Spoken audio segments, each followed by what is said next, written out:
This is the man responsible for everything that has happened ever since Traumerei first appeared over 100 chapters ago. And I say man, but it would probably be more accurate to refer to Enkidu as a genderless blob thing. But for simplicity reasons, let's continue to refer to this shapeshifter as a he. And as I just said, he might very well be the reason why Traumerei is this emotionless tyrant that he is today, as chapter 645 provides us with a much deeper understanding of Traumerei.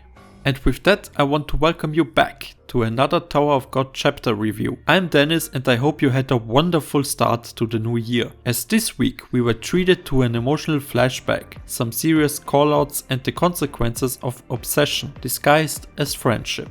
So let's get right into it. The chapter kicks off with a flashback that peels back the layers of Enkidu's relationship with Traumerei. Enkidu's admiration for Traumerei is the center of this flashback, as Enkidu views Traumerei as an otherworldly being, a perfection unmatched by anything in the tower, and he wishes for nothing more than to be the closest person to that perfect being. Traumerei tasks Enkidu with capturing beasts from across the tower. When Enkidu finally questions the purpose, Traumerei took Enkidu with him to a secret area within his palace, which was the same place we saw a FUCK member break into an earlier flashback, which technically happened after this one. Anyway, within that secret area, there were a bunch of pots containing Traumerei's big secret. These were experiments he did on humans and combining them with animals. By doing so, Traumerei plans to create beings that he can fully control. This goal, which he believes will put an end to conflict, division and war, just puts Traumerei on a whole other level as a compelling villain for me.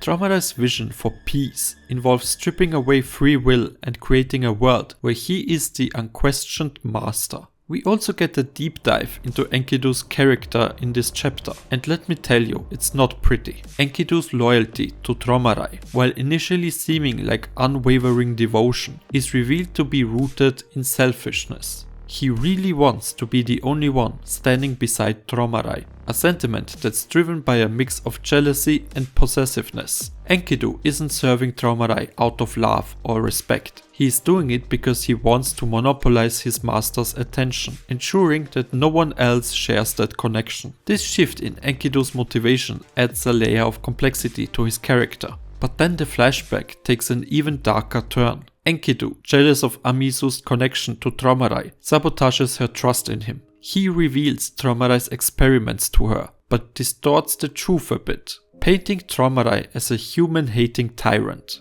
Amizu's reaction to learning about Traumerei's plan is one of the more heartbreaking moments of chapter 645. When Enkidu confines Traumerei's vision to her, it utterly shatters her idealized image of him. She falls into a spiral of despair. This moment really hits hard, because Amizu up until now seemed to represent hope and loyalty within the Lopobia family. Amizu's breakdown also serves as a powerful narrative tool, highlighting just how devastating the truth can be. And all of this led to Amizu choosing to leave Traumerei for good, a decision Enkidu actually never anticipated. This twist reveals Enkidu's warped mindset. His obsession with being Traumerei's sole companion blinds him to the consequences of his actions. He doesn't understand how Amizu could abandon Traumerei, something he could never imagine doing. And this betrayal ultimately sends ripples through Traumerei's emotional stability and pushing him further into isolation and the cold and empty being he eventually became.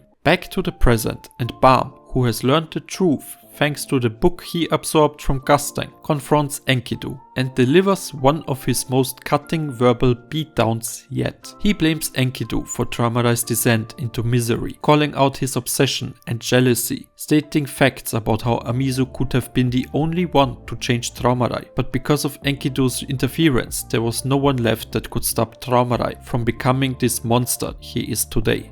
Bam's words hit like a hammer. You were always afraid that there would be someone else next to him. That is not being a friend. Friends don't monopolize each other. You don't put someone else through misery to satisfy yourself.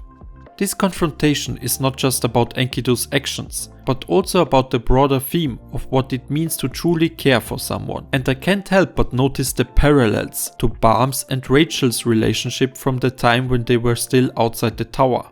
I don't know about you, but to me it always felt like Rachel prevented Balm from going with her because she wanted to keep his existence all to herself, not unlike Enkidu with Traumerei.